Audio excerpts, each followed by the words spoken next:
if you find out that a politician has been willfully deceitful with the public, it tells you can't trust them ever.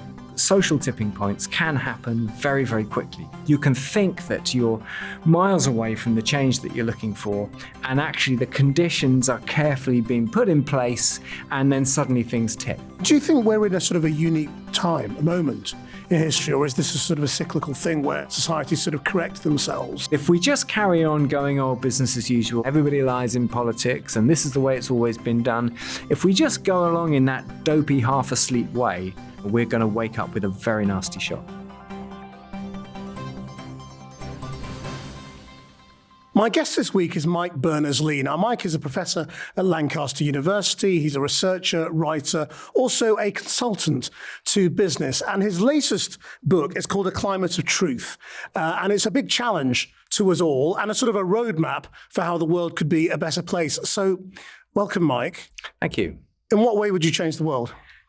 Well, I would have a culture in which if you are seen to be deceitful of the public, particularly in politics, media or business, that is treated as abuse. So, for example, you're a presenter.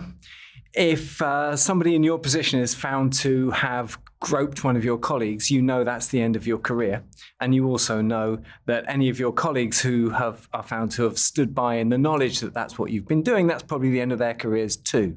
Well, we could have that culture, or we could get closer to that culture around deceit. If a politician is shown clear-cut to have deliberately misled the public, not just through lies, but any other form, then that's an abuse. We can't afford it in today's world, and we have to get that out of the decision-making mix. Now, this is part of a much bigger set of ideas that is sort of in response to everyone's propensity to throw their hands up in despair and say, oh, well, there's nothing you can do.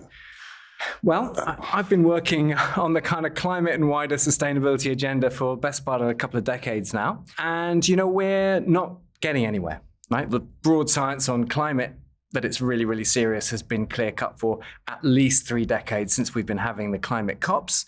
But if you look at the carbon emissions curve, it's been just going up and up throughout those 30 years, exactly as if those COPs had never happened. So if you're someone in my kind of situation, you can either say, and there are plenty of us who every year we find slightly more articulate ways of describing how we're in even more trouble than we were in the year before and so on.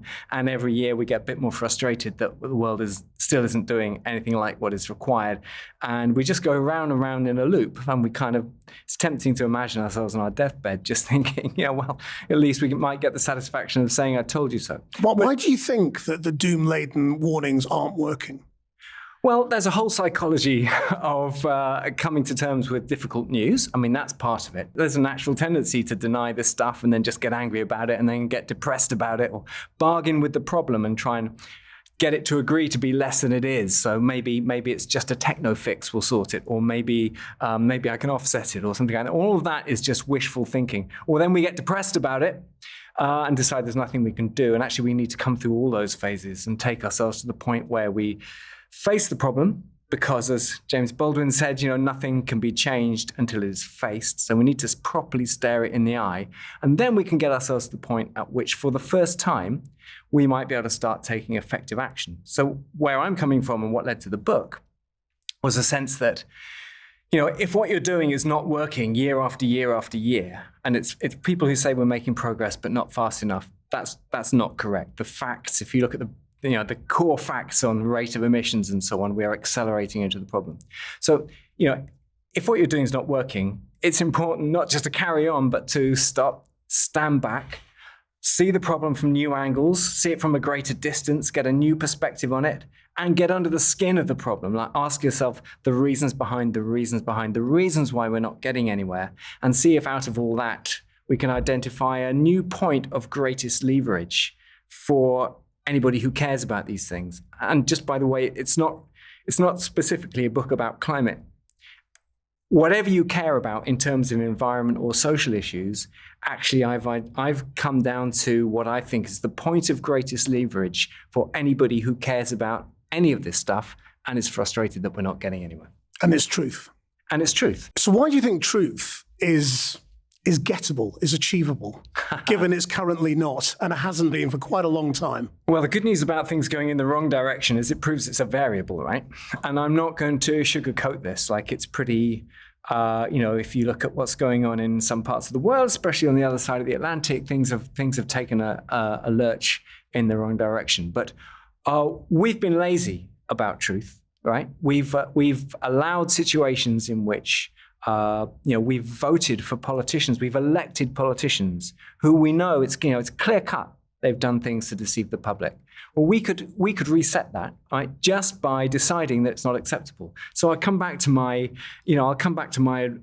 example of physical abuse in public life.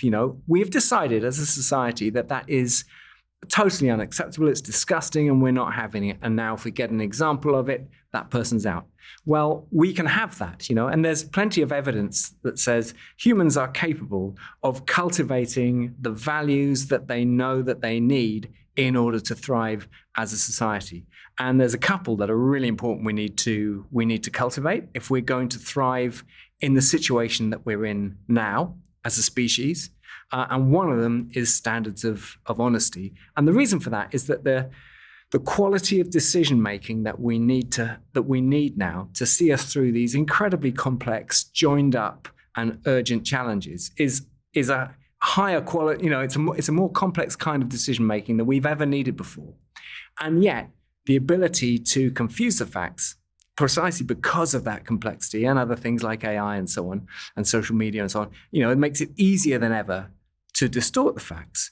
And we just cannot afford the spanner in the works that deceit provides. It just completely it completely messes up any kind of quality decision-making process. I mean, it's a hell of a task, isn't it, in truth? Because what you're not arguing is that political liars or liars in the media are in some way pulling the wool over everyone's eyes straightforwardly. It's not that we don't realize that they are people who have lied.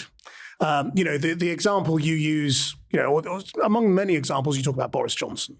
Now, there were some notable things that Boris Johnson did as a journalist and as a politician where it was straightforwardly not true. Everybody could say that it wasn't true. It was widely said not true, but people voted for him anyway. Yeah. So you've got a big hurdle, haven't you, to convince people that lying is harmful and that actually delivers some, if you stop it, you will deliver some change. Yeah, I think we need a reset on this. In fact, more than a reset. We actually need high standards of this than we've ever had before. It's like, humans are in this position now where, we're in this era in which we're so powerful, and yet we haven't yet got the kind of wisdom to go with that.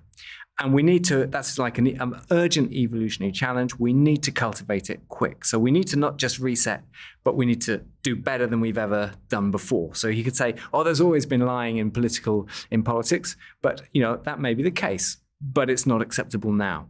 I don't want to be utopian about this. I'm not trying to suggest we can suddenly make it magic overnight, but the further we move in that direction, the better we'll find the situation become. Well, let's sort of zero in on that then a little bit as to why you think truth will deliver solutions.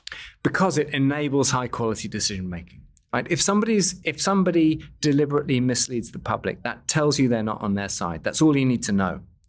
And if we can, it's so easy to spell out some deceit. I've got one or two examples in the book, of people having gone on the radio and said things that they knew weren't true. It takes them 10 minutes to do it. And yet it takes a bunch of academics like days to put together a careful paper showing how that was a load of nonsense and showing how they must have known it was a load of nonsense. So we need to create an environment in which the price to be paid for having been caught out, which is so hard to catch somebody, is so high that it's not worth it. And the way we do that is we create the understanding that if you find that somebody has misled you about something, it tells you they're not on your side. Why would they try and deceive you about the world if they were on your side? Well, people might interrogate that a little bit, mightn't they? Because they might say, well, we all tell little white lies. And sometimes it's for the good, sometimes it's because you're trying to protect somebody. Yeah. Sometimes you just take a calculation that actually it's better to carry on, down this line of minor fantasy. I address that one specifically, the notion of a white lie. And as I think that there's some classic examples where if you're going to be very charitable about it, like you might say, possibly, did Tony Blair believe that, we just had to go to a war with Iraq and it was just in everybody's best interest to be told a little bit of something about the strength of the evidence for those weapons of mass destruction? Okay, well, I think a lot of people would argue that the consequences of that white lie were pretty, if it was a white lie, would be pretty serious. So, but that's a good example that you do raise in the book, and it does beg a challenge, which is that you've clearly decided that it was a lie. Now, Blair and lots of people who support him still reject the idea that it was a lie and that it was based on sincerely held beliefs. They say it was a mistake. Yeah. So there isn't really a sort of a consensus necessarily on what is a lie and what isn't. It can be tricky. So actually, when I'm a little bit more nuanced in the book about the Tony Blair thing, because I'm not going to be the big decision maker on that. So I kind of say, if you draw the conclusion that he knew, then if you're going to be charitable, you'd say it was a white lie. But if so, it went the wrong way. Most of the so-called white lies backfire anyway. And actually, the thing to do if you've got a difficult message about the reality as you see it is to explain that difficult message with a bit more nuance. Which I know we're in a culture in which we want simple messages and so on, but it's just so counterproductive to the decision-making process if people are not put in the picture. You can't even vote properly if you're not being told the realities of what is what. If you're not, and there's a whole taxonomy of deceit. There's a whole big appendix in the book to try and to be clear that deceit is a lot more than just not lying. Deceit is anything that a person does which tries to convey a view of reality that's other than how they see it. Give me an example. So, for example, if you were to write on the side of a bus, so many millions of pounds, we pay this much to the EU, whether or not that number was right, which it wasn't actually. So let's pay it to the NHS instead. It's not quite a lie, but it's creating an impression that that money would go directly to the NHS. Well, the people who put that message on the bus knew it wasn't true, and actually lots and lots of people on that campaign knew it wasn't true, even if they hadn't personally put it on the side of the bus, and they stayed quiet in the knowledge that it was untrue, which is actually just as bad. If we see that there's deceit going on, we all have a responsibility to call it out. That's the seventh. So why was that such a bad thing? Because if you're a Brexiteer, you might think, well, it didn't really matter. It helped the campaign, and we achieved a greater good, which was Brexit. Well, I think, and I don't want to get into whether we should or shouldn't have had Brexit, but whether or not we should have had it, the British public was missold it. And I think there are more and more people who are beginning to realize that, they were missold something, and that's actually a form of abuse. And the benefits of Brexit that some people expected, sure enough, haven't come to pass. So we've been having a kind of post-truth experiment, right? Because it's fun. If you just don't care about the truth for a little while, you can be sold an enticing narrative about what it's going to be like. And it feels fun if you can just switch off that bit of your brain that asks careful questions about whether it's true. Maybe there's somebody charismatic, maybe with a funny haircut, and it feels good and a little bit rebellious at the time and all the rest of it. But that awful thing about that uncomfortable, boring thing called truth is, there's a very good reason why we hang on to it. And I think in this country, I like to think there's a little bit of the results of that post-truth experiment are starting to come in, and we're starting to realize that didn't do us any good. We need to come back from that. We need a reset from that. And on the other side of the Atlantic, I've got a nasty feeling that the results of that post-truth experiment are going to come in very badly over the coming years. I think there will be a little bit less easy for everybody to see because the way the media is not going to cover it properly. The data analysis isn't going to be out there. But I think I've got a nasty feeling that the results of that experiment are one way and another going to be felt pretty hard by millions and millions of people, even on that side of the Atlantic, but definitely in the rest of the world. We'll come to the media in a second. But again, if you want to talk about Trump for a moment, let's take the example of defense spending. Now, Trump has been going around endlessly repeating something that is straightforwardly not true, which is that America has given $350 billion of aid to Ukraine and Europe's only been giving 100, and that it should have been equal. It's straightforwardly not true. Roughly, America and the European Union have given about the same, and it's much nearer 100 billion than 350. But it's kind of worked in his favor because the European response has been, yes, we must spend more. They're all committing more. And he's able to go back to his American electorate and say, see what I achieved. So in that example, now, you can say the truth is just important, but it's quite hard to persuade Republicans right now that the truth, was what they really needed in that argument. Yeah, okay. So there's an environment in which you can say something, Trump can say something that's not true. And at the moment, he's getting away with it because there's a kind of a culture and a narrative that says that the truth doesn't matter all that much. If you decide someone's a good guy, and then even if they don't tell the truth, that's okay. You can vote for them. And there's not much price to be paid. And it's not seen as clear-cut abuse. And, we've played with that kind of same narrative in this country. And there are people who, have said to me, seasoned politicians who've said to me, lying is how the world is just how the world does its business. But if that's the case, we can't make high quality decisions. We can't get through the Anthropocene. We're going to face a very, very tricky time coming up. And it doesn't need to be like that. Yeah, just explain that. So what the consequences?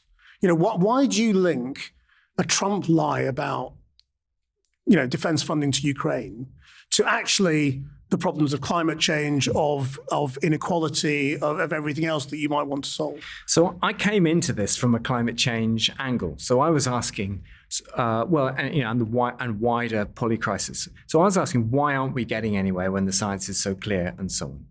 And when I look at all the worst decisions on climate, they don't have poor judgment at their roots. They have flat out dishonesty.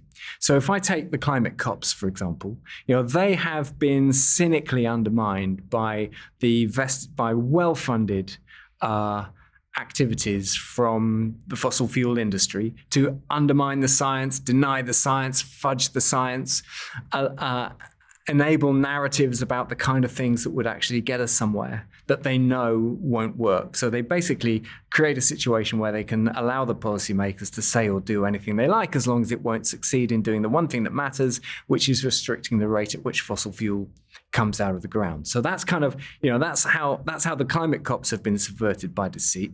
So it's not just politicians, though, is it? In a way, branding politicians' lies is the easy bit. It's everything else that you think we need to pursue the truth in. Well, it is the harder bit. I pick out three domains as really critical. So there's politics, there's media, and there's business. And those three, they're like a trinity. And they feed into each other, they influence each other, and we need them working together to help each other to raise the game. The media needs to be holding politicians to the count, supporting them when they're honest, even if it's difficult for them, and holding them their feet to the fire if they're willfully deceitful. And we've had that trinity completely broken. We've had the media letting politicians get away with anything. We've had politicians influencing the media. We've had media influencing the politicians for personal vested interests. We've had media groups owned by multi-billionaires who have been pushing their own personal agendas, and the business community, some elements of the business community have really rolled their sleeves up to stifle, not just around climate, but around plastics as well. The same kind of thing going on. Some elements of the meat industry playing a similar game. I could, in the book, I list quite a few different industries. So those three domains, it's really critical. Let's just focus then on the media a little bit, because there are two very distinct blocks of media. There is privately owned, unregulated media, which can basically take sides on things, newspapers, websites. They can say whatever they want. There are no rules. There are then regulated broadcasters like Channel 4, the BBC, ITV, who have a regulated duty of due impartiality. Now, this is where truth is getting a little bit complicated at the moment, isn't it? Because broadcast media has generally taken its job as to put all sides of an argument, or at least both sides of an argument. And this is under massive attack now, I think, because people are saying, well, stop both sides in something that is obviously true on one side. So what do you think? Let's just concentrate on the media that's trying to be honest, if you like, because there's a whole section of the media that's just got an agenda and is honestly pursuing it. But let's talk about the media that is trying to be honest and where it gets it wrong. Okay, so I don't think it's quite as clear cut, because I think the kind of, even the media that has a duty to public service, I think comes under pressure. The responsibility for us as citizens is to be incredibly discerning about who we trust and why. So who funds this media? What's their track record on honesty? What pressures are they under? What interests have they got that might be other than putting me in the best, clearest view of reality that I can get? How can I triangulate this with a few different sources so that I can see if somebody gets, and some of my favorite media that I do, list some of them out in the book. But you're very uncompromising about what we should do. You're giving us advice about how we can actually influence this as consumers. So what do you think we should do to get the media that we want? Okay, so what you should do is take something like the criteria that I use for how you might make up your mind, or improve on those criteria. That's even better. Ask yourself really carefully how the different media score. And if there's media that doesn't score well, for example, if it's owned by somebody who has got a track record of manipulating the truth in order to steer elections, just for example, then don't touch it with a barge pole. Don't feed it any money. It needs to be starved out. Don't feed it any money. Don't feed its advertising streams by accessing it at all, and get yourself out of its sphere of influence. So it's not good enough to say, oh, well, I just get this paper because I like the TV guide and the cooking guide, right? You're supporting it if you do that. And you're under its influence in all kinds of subtle ways that we all like to think we're much better at fending off. So don't watch crazy channels because they're entertaining. Absolutely do not watch something. Don't you have a right to be entertained, if you like? Well, you do. It's just that in doing so, you are subjecting yourself to an influence that is deeply corrosive and is against your interests. So, and conversely, pick some media that you do like, right, that does pass these tests, and support it. And if you can afford to pay it money, pay it proper money, because it costs good money to do good media. And if you can afford to pay a lot more than you would normally have thought of paying conventional media, it might be one of the most powerful ways in which you can support a good cause for the good of the world. Because we're in an environment now where freedom of speech is being held up as the rival to truth, as you would portray it. And that the right to say what you want on the media or on a platform is held up as a virtue in itself. What your suggestion, yes, starve them out, don't give them viewers, take away their advertising, funding, all that kind of stuff, make it hard for the media that doesn't try to tell the truth, would be seen, particularly in America, as a straightforward assault on freedom of speech. Well, no, they can say what they want. This media can say what they want. It's just that no one's gonna buy it, no one's gonna tune into it. All right. It's just like, ask yourself who you want to be influenced by. But do you think advertising boycotts are a good idea, for example? Because that's been tried in different, in different media brands where there have been campaigns around, let's starve them out because they don't try to tell the truth. I think advertising has got a lot to answer for. I mean, the first half of this book that we perhaps haven't talked much about, which is fine, but is about the nature of this polycrisis and how we're in it and what we might do to get out of it. Because one of the great pieces of news is that actually we've more or less got the technology to live better than ever, not have a climate crisis, get through the plastics problem, restore our nature, all the rest of it. Whilst having a well-being, an improvement in human well-being, there's nothing not to like about it. And one of the forces that's really holding us back from that is an advertising industry, which a lot of the time is persuading us to want things and to buy things that are actually against our interests. And actually, we could be so liberated from that. So one of the things I support, now I don't talk about it in the book, but I'm supporting the idea of a BSI standard on advertising, which can at least create some criteria around, some of the worst and most poisonous products being advertised. Just, if we could just get rid of that, that would actually help to move our culture in a way that would be so good for humanity. But that's not all you want, is it, when it comes to advertising? You basically want us to stop wanting new things all the time.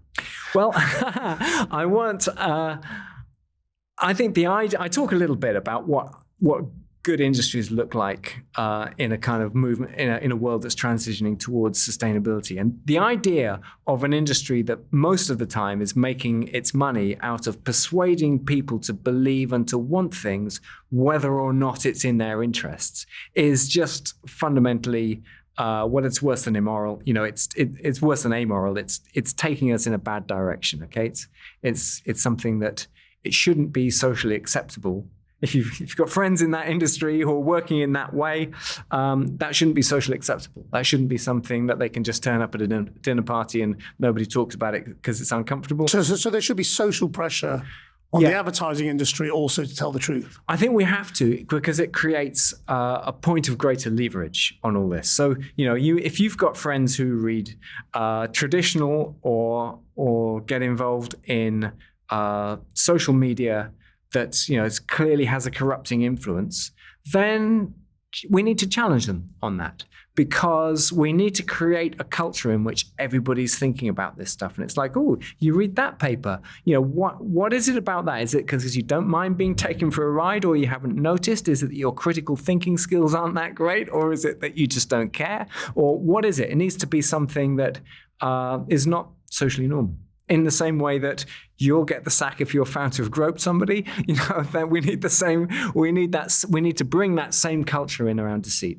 When it comes to advertising and sort of acquisitiveness, then there are standards of truth. There is an advertising standards regime which makes sure that adverts cannot straightforwardly lie. But that's not really what you're talking about, is it? What you're talking about is the truth around whether you really need this new piece of consumer good. Right. So let's go back and what the impact of that is. Sure. So let's go back to what honesty really looks like, right? When you're being honest with somebody, you are helping them to understand reality as best you possibly can, within the practicalities of the situation, right? So if you have an advert that is creating the impression that you have to be dissatisfied with your life if you don't buy an oversized gas-guzzling car, and that if you buy it, that's it, your life will be a dream. Right? And that's not actually the reality of how it's going to play out for that person. And you're also distracting them, not mentioning anything about the wider negative impacts of spending your money in that way. Then that's fundamentally dishonest and deceitful proposition. Now, there are lots of sort of suggestions that you give in the book for how people can live their lives. I mean, what proportion do you think of us is up for this? Oh, all of us, right? This is a cultural change we can have. There's plenty of evidence that humans are capable of cultivating the cultural values that we need in order to thrive. And here we are now in this Anthropocene, accelerating into a crisis, right? We're on this fragile planet together. We've globalized. We need to do decision-making in ways that we've never had to do it before. And there's actually, I actually talk in the book about 3 core values that we absolutely need to cultivate. And one is much greater respect for the environment. I think that kind of goes without saying. Another one, which I do want to touch on, because when I first started talking about this, it felt like this is too obvious to need saying, right?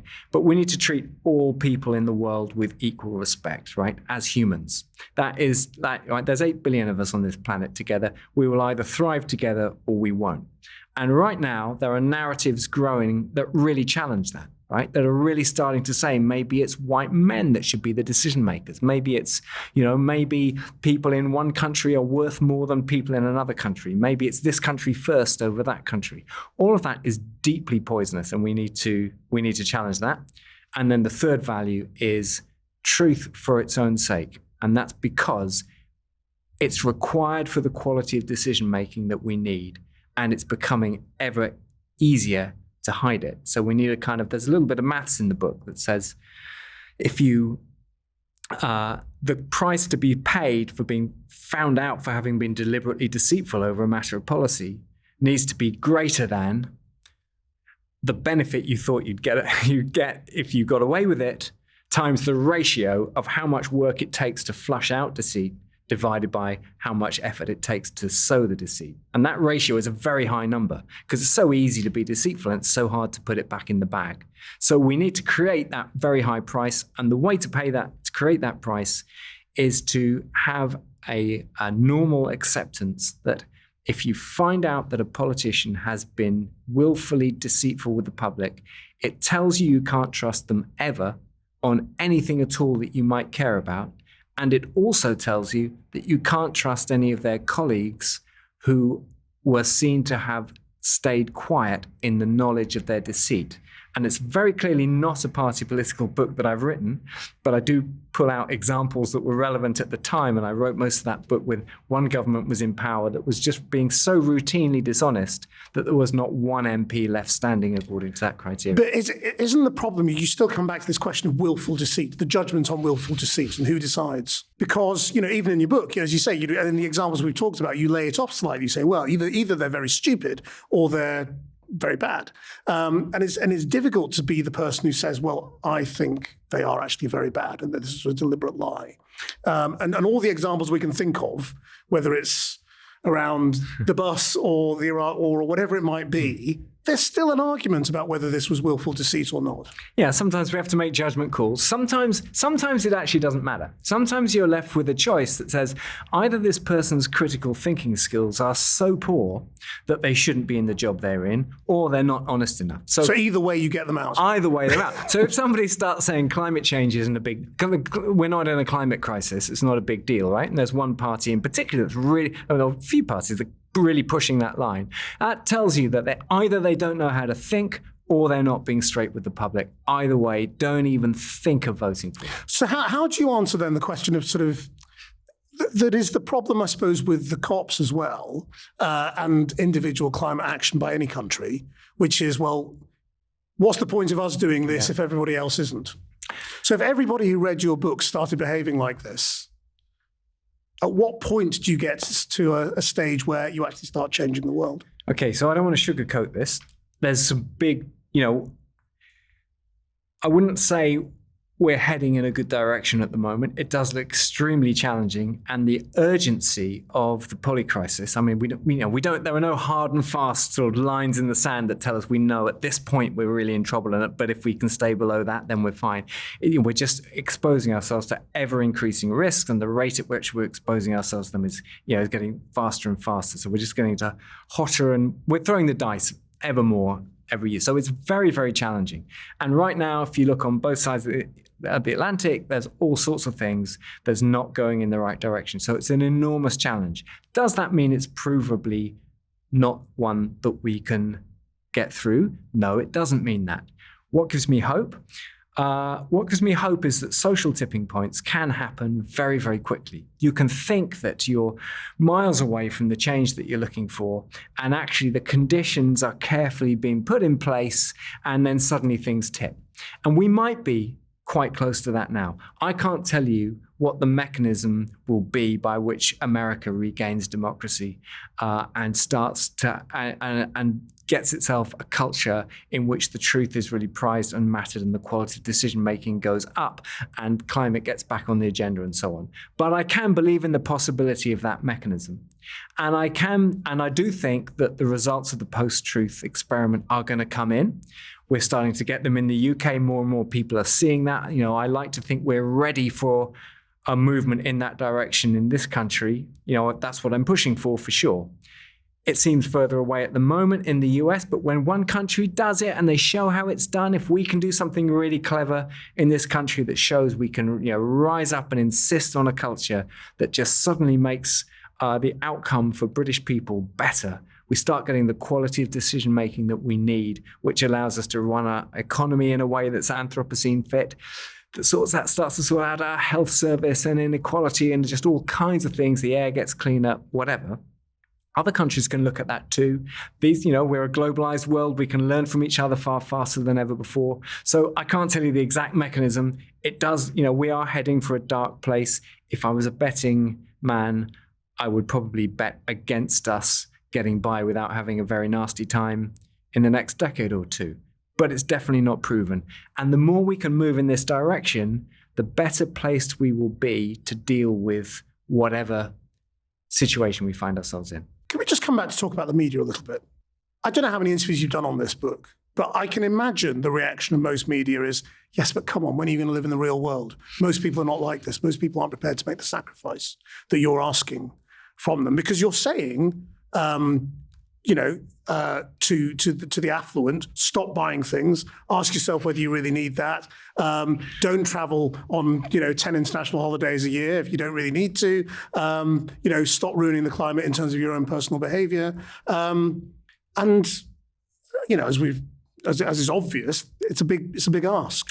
So how what is the problem, if you like, in terms of saying, well, come on, we live in the real world.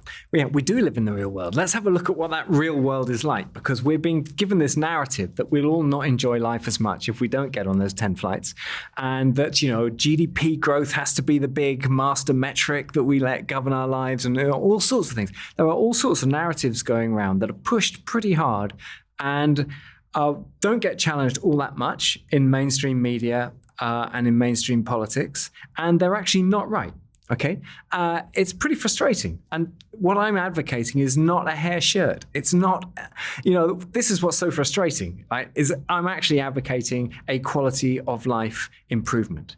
And it's just, let's take GDP, right, as the central measure for economic success, right? Well, the argument that doesn't track well at all with well-being, and definitely not with the well-being of the planet, is so clear-cut, so robust, and not that difficult, that it is astonishing that there's still barely a mainstream politician who's ready to challenge it. So the emperor's just not wearing any clothes on this, and we need to call it out.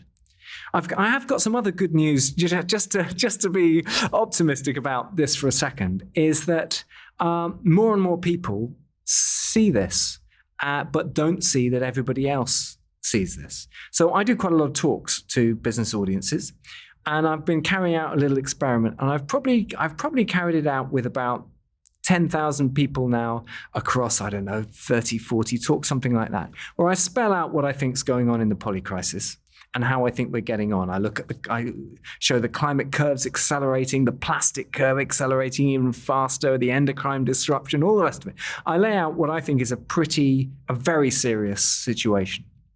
And I just ask everyone, sometimes I do this with a secret ballot as well, to just put up their hand. If they think in broad terms, I've got things about right, that it's about as serious as the situation as I've described, or in broad terms, do they think I've fundamentally exaggerated, or if I fundamentally think I've underestimated it? And every single time, the vast majority of people think I've got it about right, and there's always more people who think I have under-egged it than I've exaggerated it. So everybody gets it. And so I get people to look around and look at everybody else. And these aren't, just because now you can see that you all get it.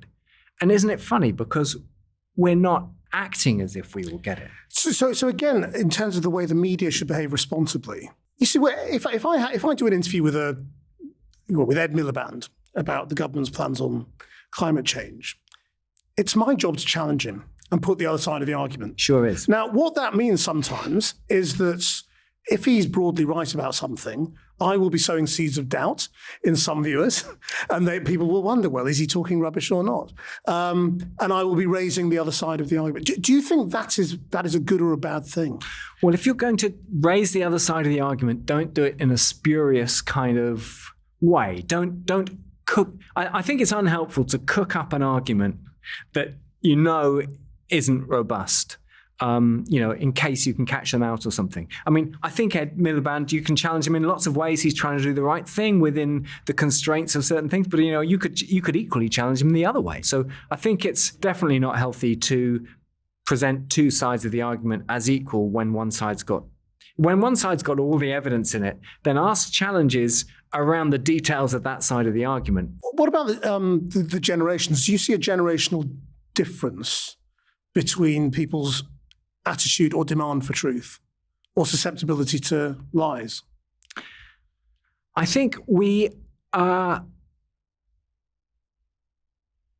in danger of having normalized things. I mean, I think different generations do things, react in different ways. I mean, I think a few years ago, some of the kids protesting on the streets were helping to make a real difference, and they helped the UK to improve their climate targets and so on, and they called things out, and they were very good at sort of standing. They come the Greta Thunberg. The Greta Thunberg type thing. Yes. She comes at the world with fresh eyes and she says, hang on, the emperor's not wearing any clothes, is it? Right? So kids can be very good at that.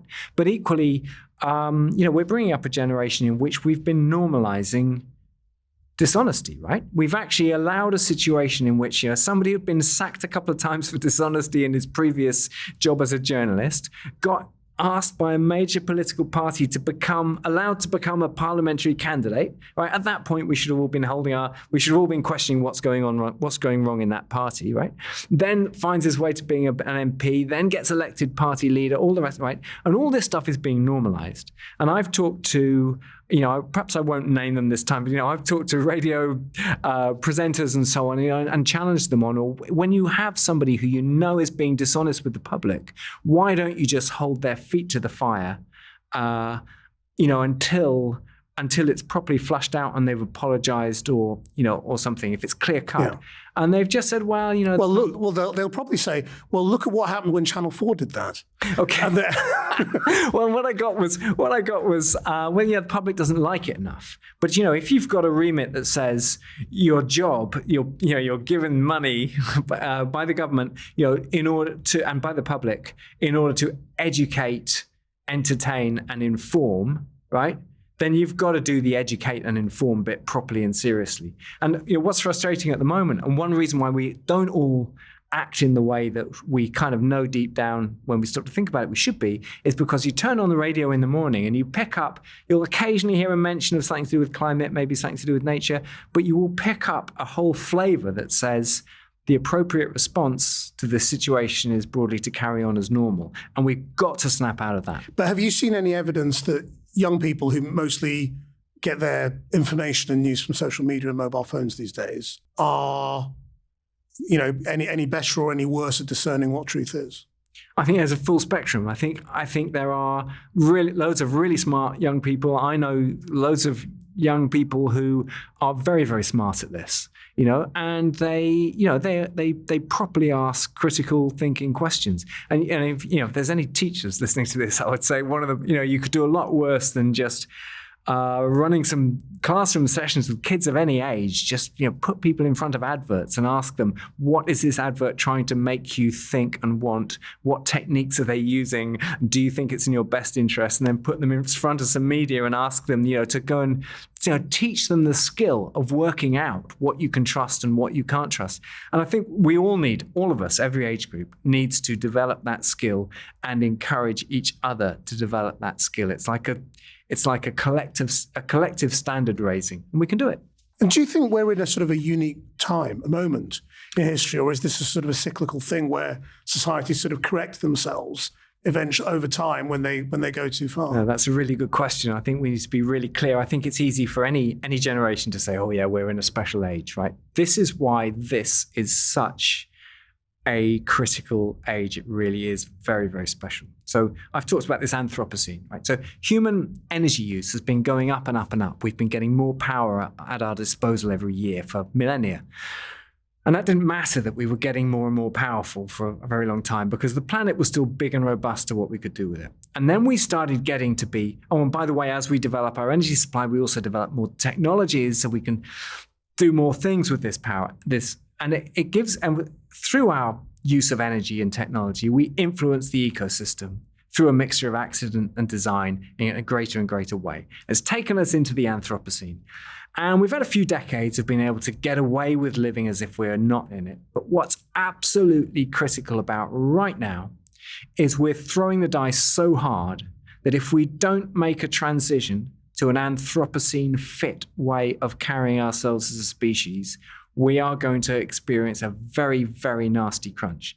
And I can't tell you exactly what year. I can't tell you exactly how it's going to manifest itself. But I do articulate, the evidence that this is coming not too far away. I very much expect to see it well within my lifetime, and I'm 60, well within my lifetime. So, now is the moment where we make a deep transition or we experience a very nasty time. So what I want to say is there's everything to play for. But if we just carry on going, business as usual, no, we can't change the economic framework because it's too set in stone, and everybody lies in politics, and this is the way it's always been done. If we just go along in that dopey, half asleep way, then we're going to wake up with a very nasty shock. Mike Berners-Lee, thank you very much indeed. Pleasure.